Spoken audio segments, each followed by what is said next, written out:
আইএমবিকে বন্ধ করার জন্য শাড়িওয়ালা তাগুতও লাগছে, দাড়িওয়ালা তাগুতও লাগছে। বুঝতে পারছেন? মুহতারাম হাজিরিন, আপনি তাগুতের পক্ষে নিয়েন না।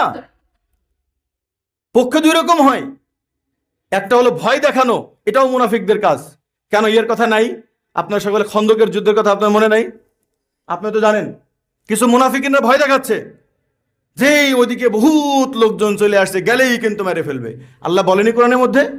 এগুলো সব দাড়িওয়ালা তাগুত, যারা অন্যদের ভয় অন্তরের মধ্যে ঢুকায় দেয়। আল্লাহ তাআলা যদি বলেন যে হে বান্দা, তুমি যদি আল্লাহর উপরে ভরসা করে, ওমান নাসরু ইল্লা মিন ইনদিল্লাহ, আমার আল্লাহ ছাড়া কারোর সহযোগিতা লাগবে না, আমার আল্লাহ বলেন আমি তোমাদের জন্য যথেষ্ট।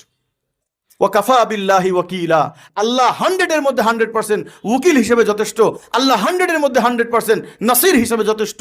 আলাইসাল্লাহু বিকাফিন আবদা, আমার আল্লাহ বলেন যে আমি কি আমার বান্দার জন্য যথেষ্ট নাই? এখানে অন্য কোনো সাপোর্ট লাগবে না। হযরত ইব্রাহিম আলাইহিস সালাতু ওয়াস সালাম নমরুদের সামনে দাঁড়িয়ে আমার আল্লাহর কথা বলেছিলেন, কার সাপোর্টে? নবী করিম সাল্লাল্লাহু আলাইহি ওয়াসাল্লাম পুরা তাগুতের বিরুদ্ধে লেগেছিলেন, কার সাপোর্টে?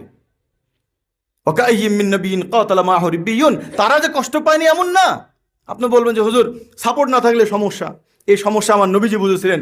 আমার নবীজি সাহাবায়ে কেরাম আল্লাহর সাপোর্ট ছাড়া পৃথিবীর কোনো সাপোর্টকে এই জায়গায় বসায়নি।